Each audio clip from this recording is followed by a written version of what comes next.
Nós estamos de volta com Bastidores do Poder e, como prometido aí para vocês, o nosso entrevistado hoje é o médico intensivista Marcos Vinícius Pereira. Esse é dos profissionais aí da linha de frente e que devem estar queimando a vela dos dois lados desde março do ano passado. Dr. Marcos, muito bom dia para o senhor. Bom dia, meninas. A gente queima a vela, queima os neurônios, queima caloria, é por aí. Nessa brincadeira toda eu já perdi 5 quilos. Nossa, meu Deus. E a gente está ganhando, né? Porque você sabe que nós estamos de home office, né? Aí a gente fica trabalhando aqui sentada, comendo. É isolamento e confinamento, né?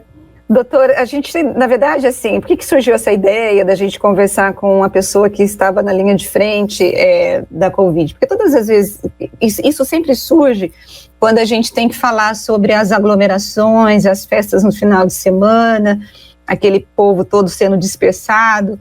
E aí a gente falou, gente, precisamos trazer alguém que realmente trabalha, cuida desse paciente para poder entender. Então, a primeira pergunta que eu gostaria, que eu vou fazer para o senhor, é como que um profissional da saúde, como você acabou de colocar, não sei se eu te chamo de você ou de senhor, aí você escolhe aí, acaba lidando com essas matérias em que você vê uma negligência mesmo, né, pela vida, quando vocês têm que decidir aí, um paciente que precisa de internação, que não tem, hoje mesmo Campinas tem 18 pessoas esperando na fila de espera por um leito de UTI que não vem.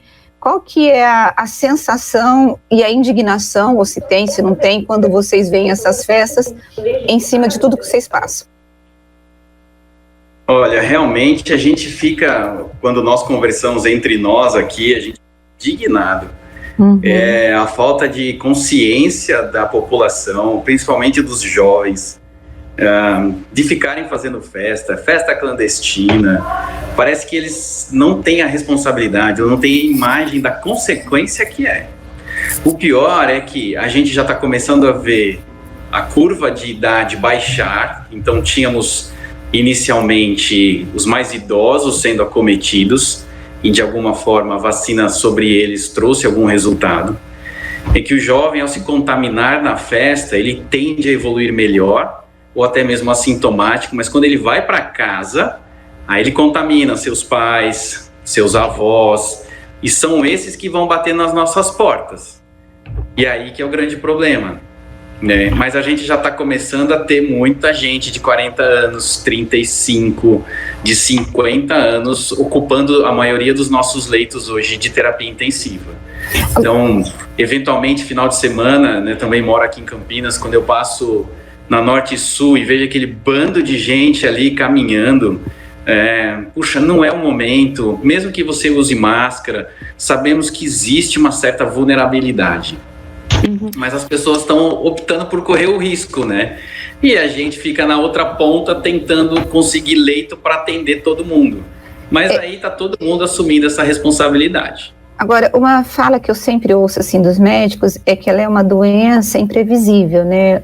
A evolução, na verdade, do coronavírus. E aí, às vezes, vocês recebem um paciente que ele está meio que normal, não sei se esse termo está correto, o senhor me corrige, e de repente, de manhã, 24 horas depois, essa pessoa começa a ter um quadro clínico, desenvolve, fica mais grave, aí de repente precisa de entubar, depois você nem sabe se vai sobreviver. Como que é essa evolução da doença e o sofrimento do paciente? Porque eu acho que para que as pessoas possam entender o que essa doença significa por aqueles que vocês assistem, assim, olha, tá bem, de repente a pessoa puxa o ar e não encontra o ar, porque eu fico imaginando o desespero de você buscar ar e você não encontrar, né? Imaginamos ser uma das piores sensações. Ar tem de sobra, de graça, e você não consegue respirar. Que é coisa, uma sensação pior, é de morte iminente, ficando fadigado, né, e vendo que não tem muito para onde ir. E realmente, olha o que tem acontecido, a gente tem visto nesses últimos 6 meses. E fomos aprendendo com a doença, né? A gente tem quase certeza de quem vai evoluir mal. Um pouco mais de idade, sobrepeso e diabético. Esse a gente tem certeza de que as chances dele evoluir mal é grande. ele entra, como você sugeriu e comentou, ele entra relativamente estável, ali no seu 7º dia de síndrome gripal, e aí vai passando 8º, 9º, quando a gente imagina que no 14º dia ele vai estar decolando, evoluindo bem, ele afunda, e ali no 16º, 17º dia, quando já era para estar bom, indo para casa, ele vai para o respirador, e aí não menos do que 10 dias de hospital e internação. Nossa. O que nós estamos vendo e sendo surpreendidos é por pacientes que imaginávamos que iam bem. Paciente magro, sem comorbidade, relativamente jovem, na casa dos seus 40, que entra no 7º, 8º dia, querendo defervescer do processo, e aí a doença expande a parte pulmonar, o processo inflamatório, e o paciente vai para o tubo entre o 12º e 15º dia, e aí vai mais 10 a 15 dias de intubação, na melhor das hipóteses, para sair. Que não menos do que 2 a 3 semanas. Marcos, assim, né, você fala assim, entra no 8º dia, quer dizer, a pessoa está na casa dela com uma síndrome gripal. Tossindo, e aí geralmente ela já está diagnosticada com Covid, e aí 8 dias depois desse início é que geralmente ela vai para o hospital. Conta para mim como é que é esse processo. Joia, vamos tentar dar uma linha do tempo aí, né? O marco para nós é a partir do início dos sintomas, mas a gente sabe que entre 2 e 3 dias antes dos sintomas, ele já é alguém que transmite. Então, a partir do dia 0 para nós, que é quando ele começa a ter os seus sintomas de síndrome gripal, uma leve dor de garganta, febre, dor de cabeça, dor no corpo, o nariz escorrendo, a perda do olfato, não poucos tiveram diarreia, como a famosa gastroenterite, a virose, né, que os pediatras às vezes falam, e existe um fundamento para essa expressão, mas vamos voltar à nossa aqui, né? O paciente vai bem até o 7º dia, mais ou menos. A gente imagina, e tem acompanhado, que qualquer outra gripe pode durar até 14 dias. Até o 7º dia, o paciente ainda tem carga viral importante. A partir daí, o paciente começa a se ver livre do vírus e surge uma segunda intervenção própria do organismo de cada um, que é uma manifestação de resposta inflamatória para se debelar do agente agressor que já está indo embora. E é fruto dessa atividade inflamatória que eu mesmo desenvolvo contra mim que faz com que eu entre em insuficiência respiratória, porque acomete o pulmão, que nada mais é o órgão mais vulnerável para o Covid. Agora aí, então, sim, agora eu entendi. Entendeu? Aí no 8º, 9º dia, o paciente parece querer melhorar e a falta de ar começa a exacerbar. E aí o paciente acaba afundando, degringolando realmente o seu quadro clínico.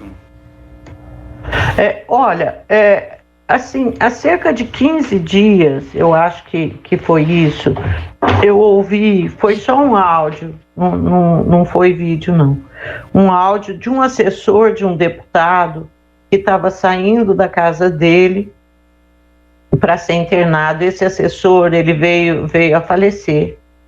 E assim, ele falava bastante, buscando o ar, né?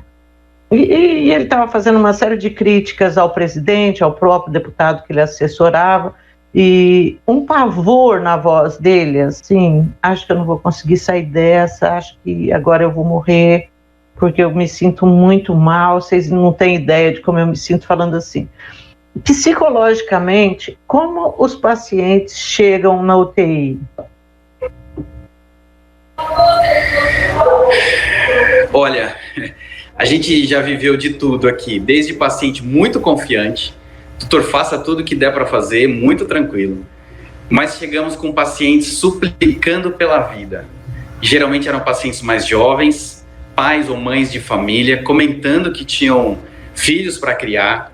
E aí realmente a equipe fica frágil, né? Vulnerável frente a isso. Quando a gente vê um pai ou uma mãe pedindo para não morrer, porque tem muita coisa para fazer ainda, isso é avassalador para a equipe como um todo. Mas angustiante, você vê o paciente puxando o ar para tentar contar ou falar alguma coisa e a sensação de que a morte é iminente. Muitos pediam para não serem entubados, porque tem a impressão de que ao entubar vão morrer.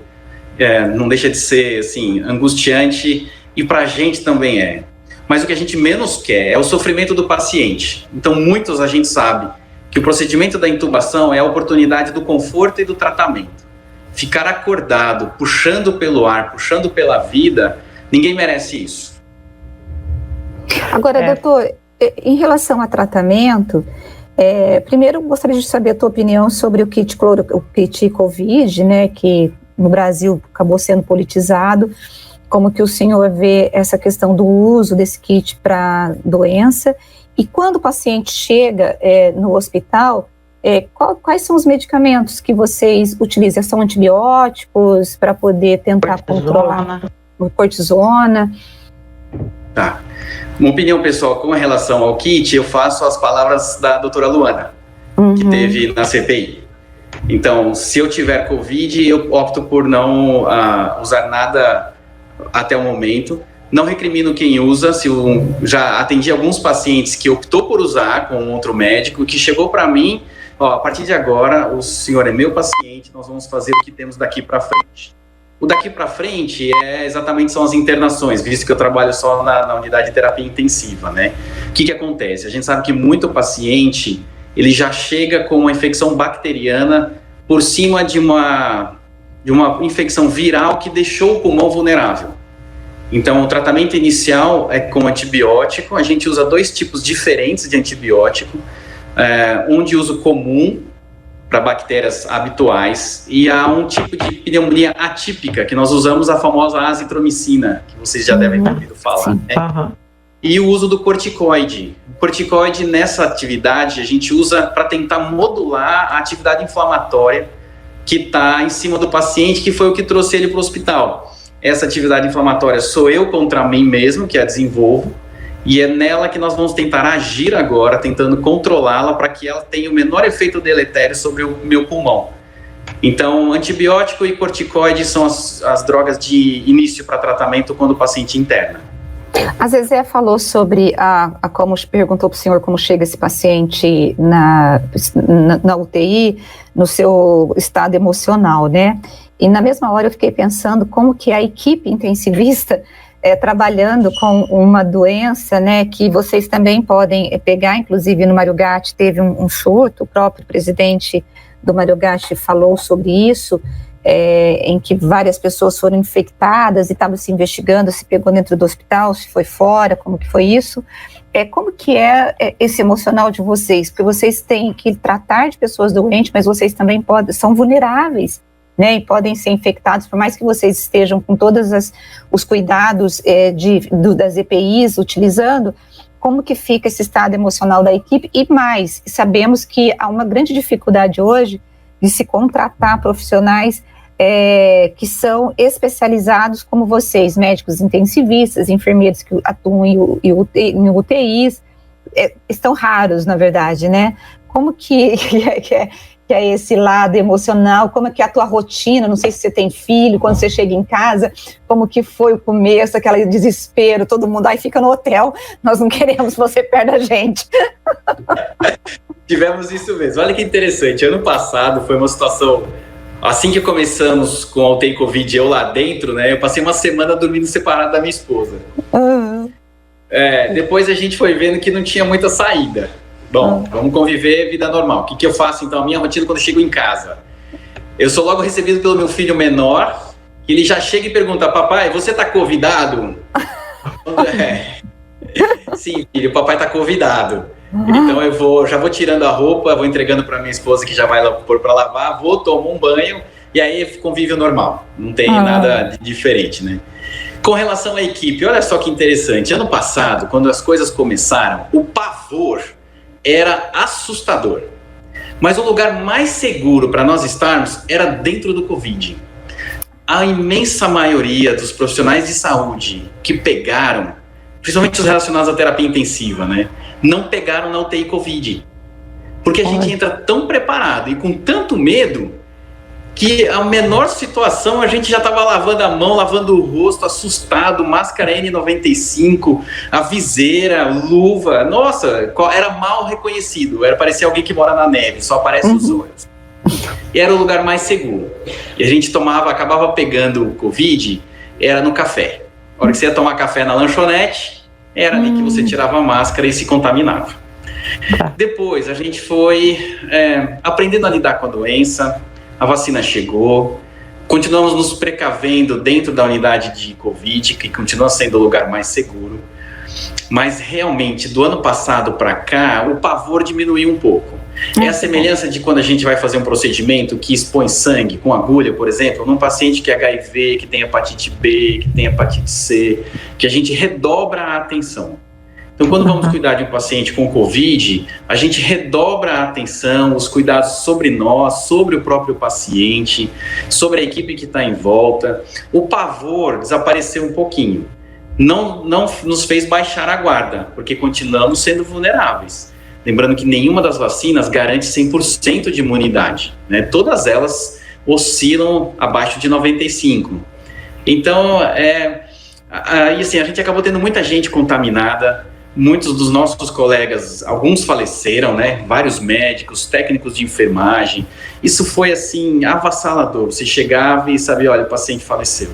O técnico de enfermagem faleceu. Perdemos gente nova, do Ouro Verde, nosso aqui, da Unicamp. E assim, foi assustador. Não que nós médicos achávamos que a morte não nos atinge, né? Médico também fica doente, médico também sofre, chora.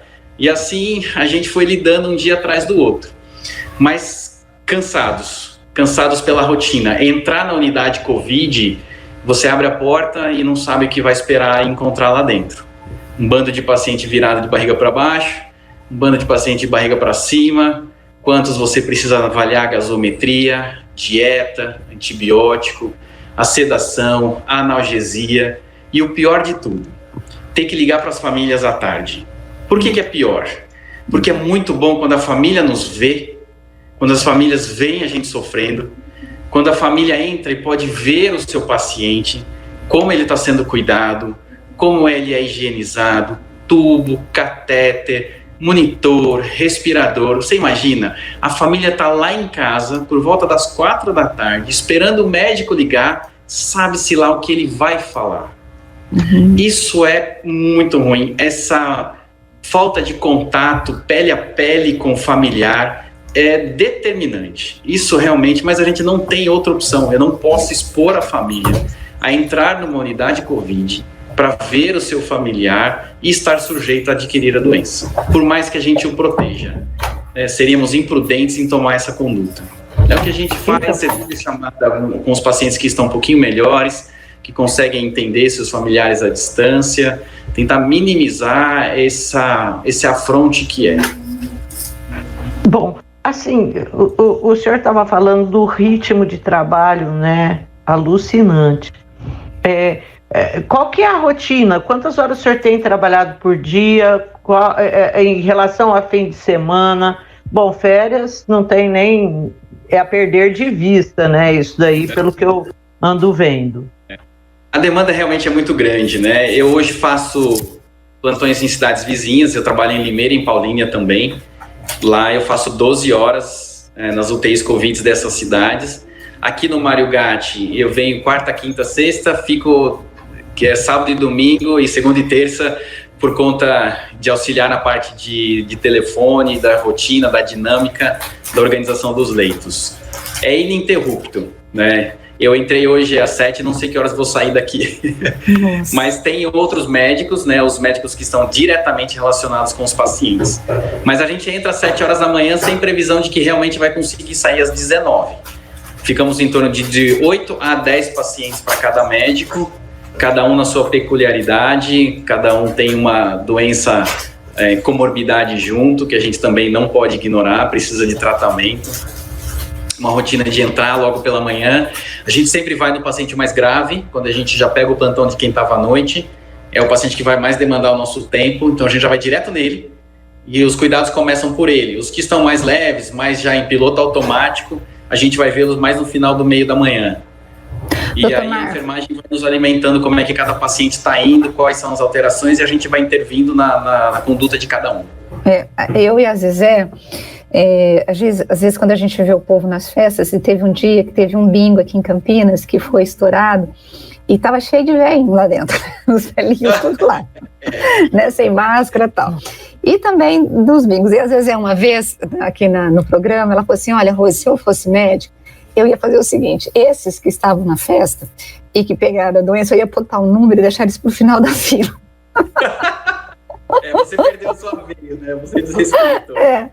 E a minha pergunta para o senhor é assim, o senhor já recebeu algum paciente jovem ou que sabe que pegou a doença porque foi descuidado, admitindo o arrependimento? Essa é a primeira. E a segunda o senhor tinha noção de que a população seria tão negacionista dessa forma em relação a essa doença? Vocês estavam preparados para isso? A gente não imaginava, mas a gente teve alguns jovens que foram em churrasco. Tiveram um churrasquinho lá e aí a moçada começou a vir contaminada, né? Teve também festa de aniversário. Isso é ruim. Eu não sei se a população está sendo negacionista, Rose. A minha dúvida é se eles não estão assim, a gente não aguenta mais. Vamos trabalhar, vamos sair, vamos festar, porque a gente pode morrer. Talvez eles já estejam nesse lado. Depois de um ano, até para mim, né, quando eu tenho que sair com a minha esposa, será que precisamos ir nós dois? Ou vou eu, ou vai você, e eu fico com as crianças, na tentativa da rotatividade, né? Mas já ninguém aguenta mais. Aí o pessoal já tá assim, não quero nem saber. Vou pra rua e seja o que Deus quiser. Seja o que Deus quiser, sobrecarrega na porta do Mário Gatti, do Ouro Verde, dos hospitais privados, né? Essa semana eu precisei de internar um colega, um amigo, e eu liguei para São Paulo e não tinha vaga. Então, E ele era internação particular, né? Ele falou assim, olha, não, o senhor fica à vontade, seu paciente vai entrar na fila de aguardo para vir para o nosso hospital. É assim que as coisas estão, privado e público, todos abarrotados, né? Então, essa é uma coisa que me intriga, porque eu tenho contato com pessoas que me dizem o seguinte, eu acompanho diariamente a divulgação dos dados, a taxa de ocupação dos leitos, aqui tanto na rede particular quanto na rede pública. E mesmo quando a rede pública tem alguma vaga disponível, o que eu ouço de pessoas com as quais eu converso é que não há vaga de jeito nenhum. Se você chegar precisando de uma internação por causa de Covid, você vai ficar esperando, porque às vezes nem o SAMU vem porque não tem para onde levar. Como é que é isso, doutor Marco? Entendi. O que tem muito é quem é que vai internar e vai para onde? Se ele vai para uma enfermaria ou se ele vai para uma unidade de terapia intensiva. Então hoje, por exemplo, nos leitos muito ocupados, com terapia intensiva, a gente precisa ver qual é o critério desse paciente para terapia intensiva ou se uma enfermaria dá suporte. O grande problema é esse, né? O paciente, quando ele entra na terapia intensiva, entubado, por exemplo, ele não sai antes de uma semana. Nisso, chega mais... Essa falta de rotatividade, né? Essa rotatividade é que não dá conta, não dá vazão. E aí, realmente, quando você vai ver, o leito está ocupado e não tem vaga. O paciente fica 12, 24 horas esperando. Muitas vezes as vagas surgem porque alguém faleceu. Agora surgiu a vaga. E aí você acaba entrando. Então, existe um critério. Qual é o critério da oferta de oxigênio? É o principal deles. Outras disfunções orgânicas para avaliar se o paciente pode ir para a enfermaria ou pode ir para a unidade de terapia intensiva. Nem todo mundo com Covid, uma minoria, que vai parar na UTI. A grande maioria ainda dá para ser conduzido na enfermaria. Quando o paciente chega aí para a UTI, né, quais são as chances dele? O que o senhor tem visto lá? Quantos sobrevivem, quantos morrem? Boa pergunta, hein? Olha o que aconteceu e a gente vem acompanhando.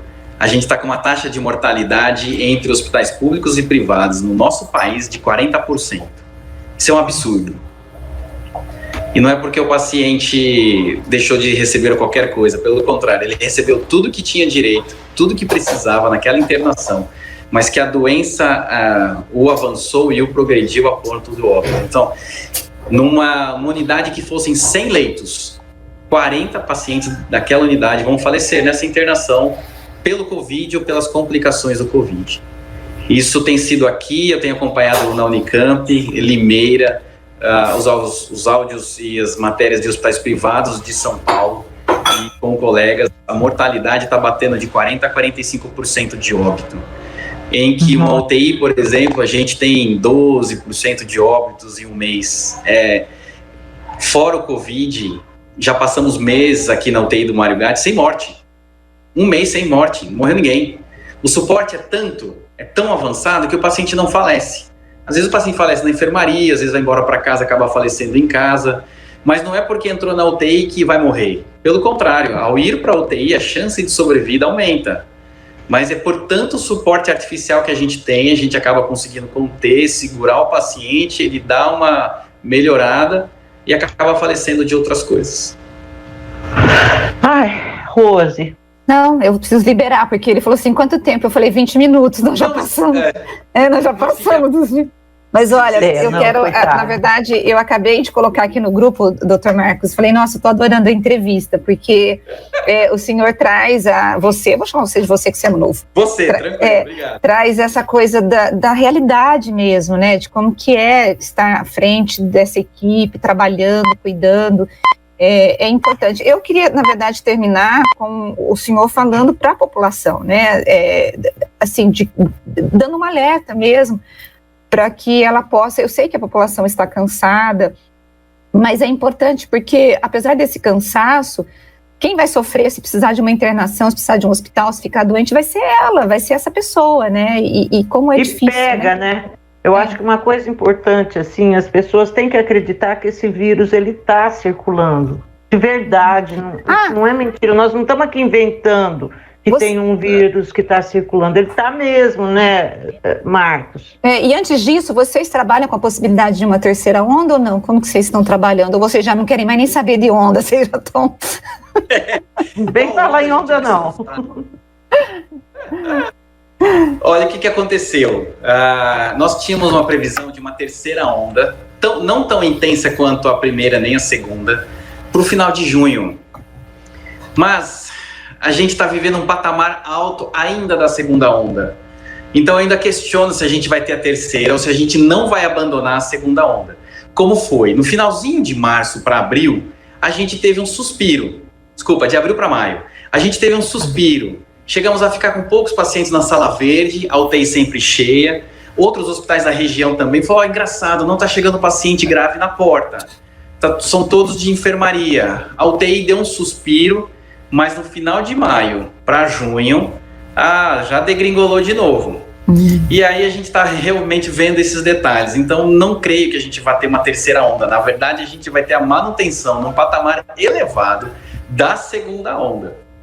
Então essa é a nossa perspectiva. Com relação ao nosso povo, algum tempo atrás assisti uma entrevista na CNN da colega que é presidente da Sociedade Brasileira de Imunizações. A fala dela foi: o povo tem que ter consciência. Com ou sem o governo, qualquer deles que seja, em esfera que seja, a nação precisa ter consciência. O que eu falo? Se você pode ficar em casa, fique. Se você realmente precisa sair para trabalho, para aquisição de alguma coisa, proteja-se ao máximo. Não tem coelho na cartola, não tem milagre. O que tem é uma realidade que está ceifando vidas. Hoje a entrevista foi essa. Se vocês um dia quiserem uma entrevista para escutar as minhas histórias de filho falecendo do lado do pai, de família, pai e filho, deitados juntos, o pai não podendo ver que o filho faleceu, voltou para casa, o pai e a mãe, e os 2 filhos faleceram naquela internação, filhos de 36 anos. Você já imaginou um casal de 60 anos ficando sem seus filhos em casa, voltando a ter o ninho vazio por esse motivo? É diferente quando o ninho fica vazio porque os filhos casaram e foram seguir suas vidas. Mas o ninho fica vazio, os pais de novo idosos sozinhos, porque os 2 filhos morreram de Covid. Nós teremos grandes problemas futuros com relação ao efeito psicológico dessas famílias. Temos que ter algo para assessorá-las, ou a alta taxa de suicídio vai começar a acontecer daqui 2 a 3 anos, quando a ficha cair, que olhar para o lado, não tenho filho, não tenho mais a minha esposa, O que eu vou fazer agora? Para que lado nós vamos seguir?